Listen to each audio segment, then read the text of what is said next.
छोटी बहू। अगर ये लड़की हमारे घर की बहू बनती है तो मैं इनके साथ कोई रिश्ता नहीं रखूंगा। तब देखता हूं कौन क्या करता है, और मैं अपने बेटे को भी मेरी जायदाद से बेदखल कर दूंगा। आप अपने बेटे को जायदाद से बेदखल कर दें या ना करें, ये आपका निजी मामला है। लेकिन हमारी टुकटुकी आपके बेटे को पसंद करती है, इसलिए आपके घर की बहू बनेगी। और आपके बेटे की बातों से इसको इतना भरोसा मिला है, पर आप लोग इसका भरोसा ऐसे अचानक तोड़ नहीं सकते। और सिर्फ पैसों के लिए आप एक लड़की को ऐसे बेइज्जत नहीं कर सकते ना। हर परिवार की हालत एक जैसी नहीं होती है ना। आप लोग तो इतने अमीर हो, क्यों ले रहे हैं पैसे? अगर ये दहेज नहीं लेंगे तो क्या बिगड़ जाएगा?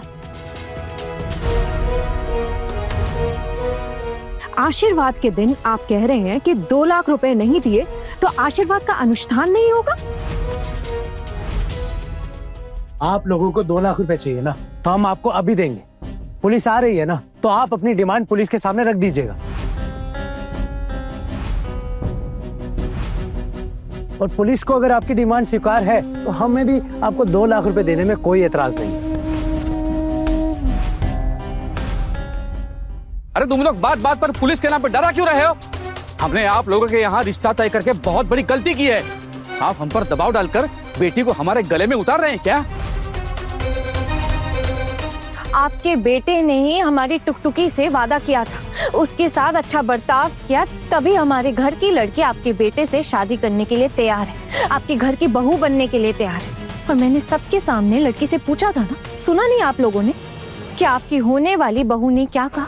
आपके बेटे ने ही वादा किया था। क्या आपके बेटे को पता है कि आप ये शादी तोड़ रहे हैं? नहीं ना। एक बात बताइए, क्या आपका बेटा कोई गुड्डा है या हमारे घर की लड़की कोई गुड़िया? क्या इनकी इच्छाओं की कोई कीमत नहीं है? मुझसे ये सब बर्दाश्त नहीं होगा और मैं ये शादी टूटने नहीं दूंगी।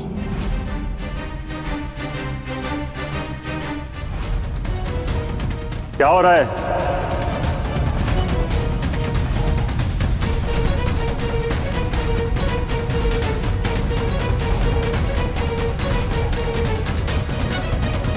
अयान बेटा। नमस्ते सर। नमस्ते। यहाँ दुर्गा के भाई की बेटी की शादी हो रही है। दुर्गा का नाम तुमने सुना ही है ना। इस घर के एक लड़के की बेटी की शादी है। आज आशीर्वाद है और थोड़ी दिन के बाद शादी। लेकिन अब ये लड़के वाले कह रहे हैं अगर 2 लाख रुपए नहीं दिए तो बिना आशीर्वाद किए लौट जाएंगे। 2 लाख रुपए? किस बात के? क्या इन्होंने आपसे उधार लिए थे? क्या हुआ? जवाब दीजिए। उधार दिए थे क्या इन्हें आपने, जो अब लौटा नहीं पा रहे? उधार नहीं लिए थे। उधार क्यों लेंगे? वो शादी में लेन देन में जो तय होता है ना, वही था। इन्होंने 10 लाख रुपए मांगे थे, हमने इनसे समझौता किया, हमने इनसे विनती की तो इन्होंने 2 लाख पे मान गए थे। लेकिन ये बात हुई थी कि मंडप में बैठने से पहले पैसे देना होगा। लेकिन जब इनको पता चला कि हमारे रिश्तेदार पैसे वाले, तो ये हमें धोखेबाज कहने लगे कि आपने हमें झूठ बोला। बातों बातों में कहने लगे कि अभी 2 लाख रुपए दो वरना ये रिश्ता तोड़ देंगे, आशीर्वाद भी नहीं करेंगे।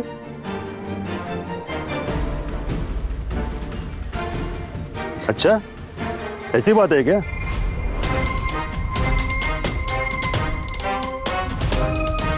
जी सर, ये 2 लाख रुपए दहेज के लिए, और दहेज देना या लेना तो जुर्म है ना। अब ये बात आप खुद ही इन्हें समझाइए प्लीज, या फिर शायद आपकी यूनिफॉर्म देख के इनका फैसला अपने आप ही बदल जाए। बिल्कुल, आप लोग दहेज नहीं मांग सकते और ना ही कोई दहेज दे सकता है। कानून के तौर पे ये दोनों भी अपराध है, ये बात याद रखिएगा। 2 लाख रुपए आज तो क्या, शादी के मंडप में भी आपको नहीं मिलने वाले। मैं खुद अपनी टीम के साथ यहाँ पे खड़ा रहूंगा और इस बात पे शादी भी नहीं तोड़ सकते। आशीर्वाद का अनुष्ठान शुरू कीजिए। और हाँ, लड़कियों को इतना कम मत आकी है, ये आज का जमाना है और आज की औरतें जुल्म सहने वाली नहीं है। बिल्कुल सही कही आपने ये बात। आपने वो बात कही जो हम में से कोई नहीं कह पाया, लेकिन मेरे बहुओं ने यही बात कही थी। हम तो सारा जीवन डर डर के ही जिए हैं, लेकिन मेरी बहुएं नीडर हैं। आजकल की जमाने की लड़कियां हैं ना, इसीलिए। और टुकटुकी भी तो आजकल के जमाने की है। तेरी कोई गलती नहीं है और तुझे अपने ससुराल में अपराधी बनकर जीने की कोई जरूरत नहीं है। अरे अपराधी तो इन जैसे लोग हैं जो तेरी जैसी सुशील कन्या को अपनी बहू बनाने के लिए पैसे मांगते हैं, और ये पैसे वो लोग ले ही नहीं सकते। सुन ली ना आयन बाबू की बात? तेरा होने वाला पति अगर फोन करे तो उसे तुरंत बता देना कि यहाँ पर क्या क्या हो रहा है। इस गांव के और इस घर के लोग बड़े दयालु हैं, जो शादी के दहेज की बात उठाने पर भी कोई गिरफ्तार नहीं करवा रहे हैं। अगर गिरफ्तार करवा देते ना तो ये आपकी सारी की सारी बड़ी बड़ी बातें यहीं के यहीं धरी रह जाती। फिर हम भी देख लेते कि क्या इज्जत रह जाती है आपकी। खुद के इज्जत का तो ख्याल रखिए। क्या हुआ? आशीर्वाद शुरू करें? एक बात तो टुकटुकी भी समझ गई कि आप लोग दिल से आशीर्वाद नहीं देंगे, लेकिन अब क्या कर सकते हैं, रीति रिवाज है, करना पड़ेगा। आप लोग आशीर्वाद करके ही जाइएगा। सबकी तरफ से मैं ही आशीर्वाद की शुरुआत कर देता हूँ। यही सही होगा। आप सबके मन में मेरे लिए अभी भी काफी कड़वाहट है। चिढ़ाती होगी मुझसे, है ना? आप लोगों में से जितने कम लोग मुझे आशीर्वाद देना, मेरे लिए वही सही होगा। सच कहूँ तो मुझे आप लोगों के आशीर्वाद की जरूरत ही नहीं है। जिस दिन आप लोगों का मन बदलेगा उस दिन मैं आप लोगों से जी भर के आशीर्वाद ले लूंगी। सिर्फ एक लड़की हूँ इसलिए इतना अपमान, इतनी बेइज्जती करने की छूट किसने दे दी आपको? यही समझ में नहीं आ रहा मुझे। बिल्कुल सही कहा तूने टुकटुकी। इतनी लंबी चौड़ी बातें सुना रही हो? हाँ, ये तो सिर्फ बातें सुना रही है। अगर हम आपको उठा के लेके गए ना तो सिर्फ बातें नहीं करेंगे, लंबे चौड़े डंडे भी है हमारे पास, घसीट कर पुलिस स्टेशन तक लेके जाएंगे। इसलिए जो भी करना है सोच समझ के कीजिएगा।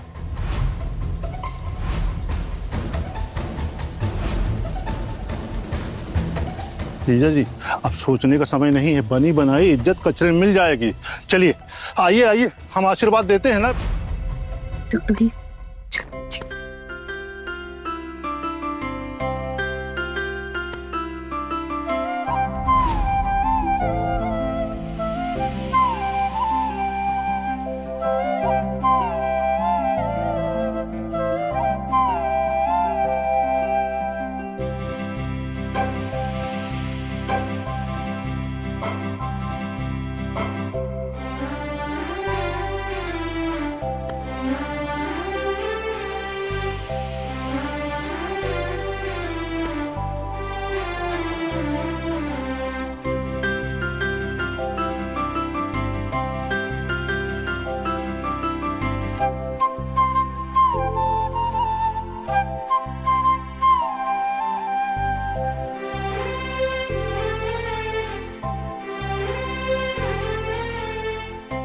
देना तो टुकटुकी। अरे ये क्या? आप लोग तो बड़े बड़े खानदानों की कहानियां सुना रहे थे। आप तो कह रहे थे कि हमने बड़े हल्के गहने पहनाए हैं, तो ये क्या पहना रहे हैं आप लोग? देखिए कितने हल्के झुमके। हमने तो आपसे कुछ भी नहीं मांगा था। आशीर्वाद करने के समय कुछ देना पड़े ऐसा जरूरी तो नहीं है ना। आप लोग धान दूबर और फूल से ही आशीर्वाद कर लीजिए, और ये जो कान के झुमके हैं ना, क्या आप अपने पास रख लीजिए। नहीं नहीं नहीं नहीं, इसलिए नहीं बोल रही हूँ क्योंकि ये झुमके हल्के हैं या पतले हैं, बल्कि इसलिए बोल रही हूँ क्योंकि आप लोग इसे दिल से नहीं दे रहे। ऐसे एक बात बताइए, अपने लिए तो आप लोग बहुत पैसे मांग रहे थे और देते वक्त ये दे रहे हैं आप लोग। आप लोग इतने लोगों के सामने आप अपनी बहू को ये दे रहे, ये देख के तो मुझे ही शर्म आ रही है।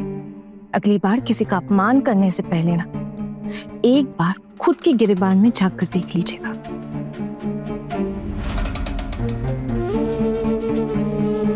मुझे ये झुमके नहीं चाहिए, आप बस धन दोपहर और चावल से आशीर्वाद दे दीजिए।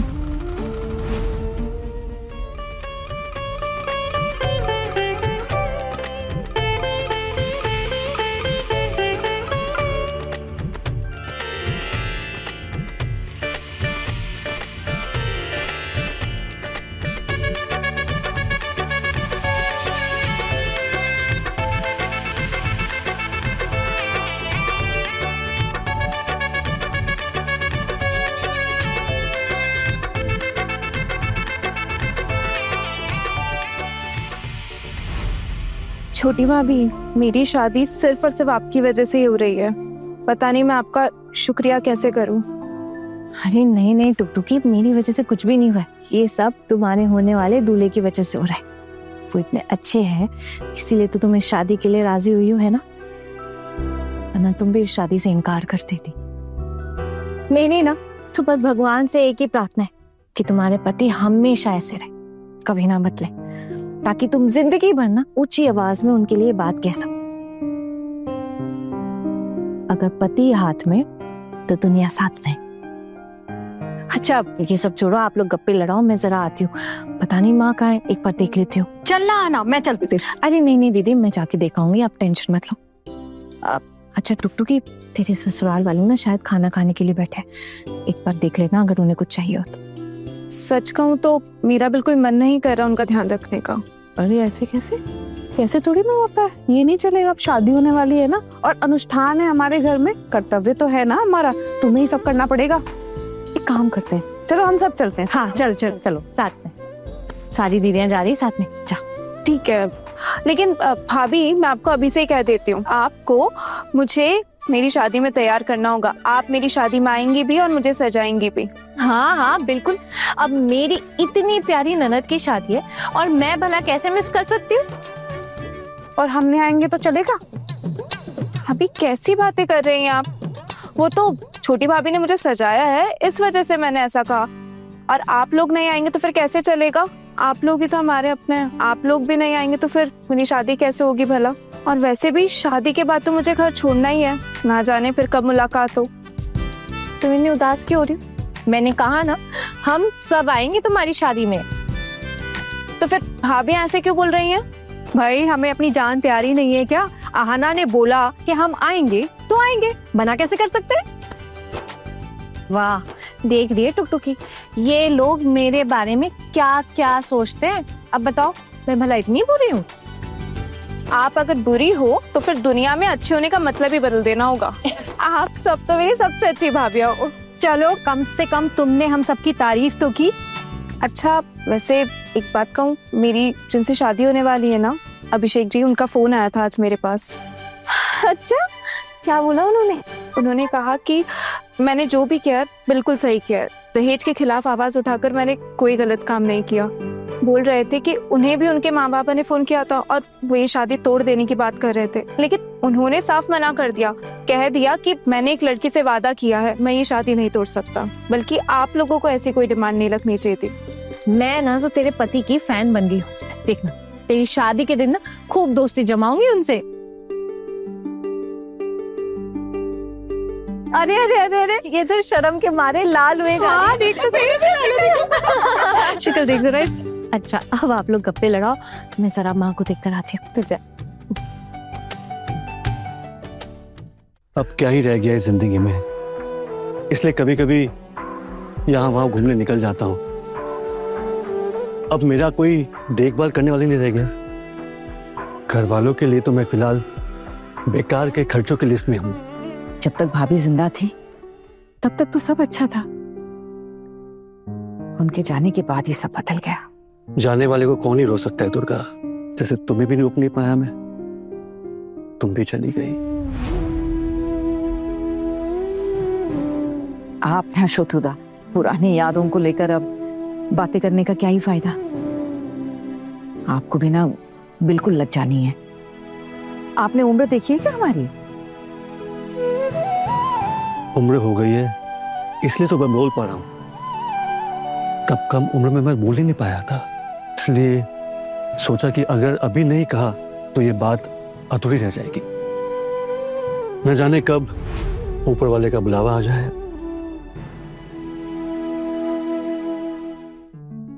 आप मर्द हैं शोधुदा, और फिर आप लोग कहीं भी अपनी मनमर्जी से आ जा सकते हैं, लेकिन हम औरतों की कहाँ ऐसी किस्मत। तुम तो बहुत बड़े घर की बहू हो दुर्गा, काफी इज्जत और धौंस है तुम्हारी। तुम्हारे भाइयों से सुना मैंने। वो ये कहाँ जानते हैं कि कितनी मेहनत से ये जगह बनाई है मैंने वहां, वरना अपने ससुराल में टिक नहीं पाते। लेकिन इसका मतलब ये भी तो नहीं कि अपनी मर्जी से जी पाई हूं वहां। अब मेरे पति भी इस दुनिया में नहीं रहे, हमेशा किसी न किसी की जिम्मेदारी बनकर रह गई थी। पहले मायके वालों की जिम्मेदारी बनी, फिर अपने सास ससुर की जिम्मेदारी बनी, सास ससुर के गुजरने के बाद पति की जिम्मेदारी, और अब बेटों की जिम्मेदारी बनकर रह गई। अपनी खुद की जिम्मेदारी तो कभी उठा ही नहीं पाई मैं। घर में बेटे हैं, भांजा है, लेकिन वो भी अब अपनी अलग अलग ही चलाते हैं। मैं अपनी मर्जी से कुछ नहीं कर सकती हूँ शोधुदा। और फिर घर परिवार किसी संसद भवन से कम नहीं होता। घर गृहस्थी की राजनीति और भी पेचीदा होती है शोधुदा। बात तो तुमने बिल्कुल सही कही है। तो कभी कभी कहीं घूमने के लिए चली क्यों नहीं जाती तुम? तुम्हें तो पति की पेंशन भी आती है, पैसों की कोई कमी नहीं है तुम्हारे पास। कमी तो नहीं है, अगर चाहूं तो कहीं भी आ जा सकती हूँ, लेकिन फिर ये सोचकर रह जाती हूँ कि कभी घर परिवार गृहस्थी के लिए अगर कुछ जरूरत पड़ी तो पैसे बचाना भी तो जरूरी है ना। और फिर जाऊं भी तो किसके साथ? घर के सब लोग एक साथ तो जा नहीं सकते, कितने सारे पैसे लगेंगे, उतने पैसे तो होंगे भी नहीं। घर वालों के हाव भाव भी तो अलग ही है, इसीलिए अकेले कहीं भी जाना आना नामुमकिन सा ही है।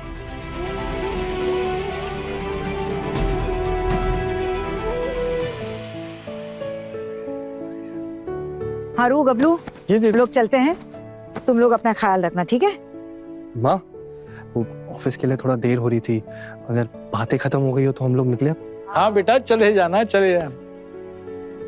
अच्छा दीदी, शादी के 2 दिन पहले आपको और आपके बहुओं को जल्द से जल्द पहुंचना है, ठीक है ना? 2 दिन का तो अभी से नहीं बता सकती हूँ गबलू। नहीं नहीं नहीं नहीं, कह नहीं सकती, वो सब नहीं चलेगा, आपको आना ही पड़ेगा। अच्छा, आप ये चाहती है कि मेरी बेटी की शादी बर्बाद हो? अरे कैसी बातें कर रहा है तू गबलू? मेरी टुकटुकी की शादी में कोई अड़चन नहीं आएगी, तो बिल्कुल चिंता मत कर, मैं शादी के दिन जरूर आ जाऊंगी। ये क्या बात हुई पिशी मुनि? शादी के 2 दिन पहले आना पड़ेगा आपको। हाँ, चुकुंदर, छोटूदा, आएंगे ना आप सब? अरे मैंने तो काम पे वापस लौटने की टिकट तक कैंसिल करवा दी है, स्पेशली तेरे शादी में आने के लिए। और फिर बड़ी मामी मेरे साथ जरूर आएंगी ना। शादी से 2 दिन पहले आ जाओगे ना? टुकटुकी, वो 2 दिन पहले घर बार छोड़ के आना थोड़ा मुश्किल है, तो हम लोग आ पाएंगे या नहीं ये तो बाद में ही बता सकते हैं। वैसे भी घर गृहस्थी तो माँ ही संभालती हैं। हाँ, लेकिन तेरी चाची और पिशी मोनी तो जरूर नहीं आएगी। मेरे मायके का अनुष्ठान जो रहा, और फिर 2 दिन पहले घर गृहस्थी छोड़कर आना थोड़ा मुश्किल है रे हारू। शादी के दिन बड़ी और छोटी बहू को लेकर जरूर आ जाऊंगी, लेकिन बाकी 2 बहुओं के बारे में नहीं कह सकती।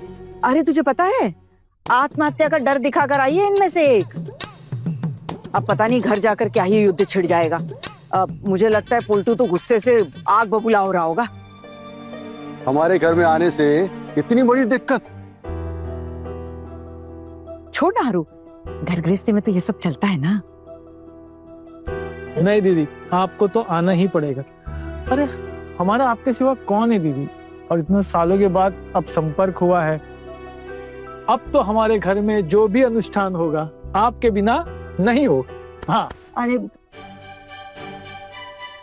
देखिए, मैं बाकी सबका तो नहीं बोल सकती, मेरा मतलब है घर के मर्दों का अपना डिसीजन है, वो आएंगे कि नहीं। लेकिन हाँ, माँ और हम चारों बहुएं 2 दिन पहले जरूर आ जाएंगे। हाँ ना, आप ये डिसीजन अकेले कैसे ले सकती हो? और आप ऐसे वादा क्यों करती हो सबसे? आप सबके लिए कैसे बोल सकती हो? आपको पता है कि पोल्टू दादा मंजली भाभी को जाने देंगे या नहीं? और आपको कैसे पता कि आप भी यहाँ आ जाएंगी? आपको क्या आसान लगता है कि मुझे ऑफिस से इतनी जल्दी छुट्टियां मिल जाएंगी? आसान नहीं है 2 दिन की छुट्टी मिलना। अरे आपसे किसने कहा ऑफिस से छुट्टी लेने के लिए? आप ऑफिस मत मिस कीजिएगा। अगर हम लोग यहाँ 2 दिन के लिए आ जाएंगे तो कौन सा गृहस्थी रुक जाएगी? और अगर गृहस्थी रुक जाती है तो फिर हमें उस हिसाब से इज्जत भी दीजिए। मान लीजिए कि हमारे ना रहने से आपकी गृहस्थी थम जाती है, लेकिन आप ये भी नहीं मानेंगे और उल्टा हमें ही डांटेंगे। अब देखिए, ये मैं सिर्फ आपके अकेले के लिए नहीं बोल रही हूँ, मेरा मतलब ये सबके लिए। आप प्लीज दिल पे मत लीजिएगा ये बात। लेकिन देखिए ना, आप सब लोग हमें सिर्फ डांटते ही रहते हैं। अरे दादा भाई, आपने आने के बारे में क्या सोचा है? आप आएंगे ना? हाँ आना, मैं तो जरूर आऊंगा। तुम्हारी भाभी को यहाँ 2 दिन पहले ही लेकर आ जाऊंगा, वरना यहाँ का काम कौन संभालेगा सारा। और मैंने मामा जी से वादा भी किया है कि 2 दिन पहले ही तुम्हारी भाभी को यहाँ लेकर आ जाऊंगा। लेकिन बाकियों के बारे में मैं कुछ नहीं कह सकता। आपने इतनी जल्दी हाथ खड़े कर दिए दादा भाई, मुझे ना आपसे ये उम्मीद नहीं थी। अब मुझे भी तो यहाँ आने की इच्छा है ना, उसका क्या करेंगे? उसके बारे में तो आपने सोचा ही नहीं। समझ गई मैं। आप ना मुझे सिर्फ अपनी छोटी बहू मानते हैं, बहन नहीं मानते। अरे शादी के बाद बहनों पर भाइयों से ज्यादा उसके पति का हक होता है, यहाँ तक कि सासू माँ से भी ज्यादा। और छोटू की इजाजत तो जरूरी है। और आपके छोटू कहीं जाते वक्त मुझसे इजाजत लेके जाते हैं क्या?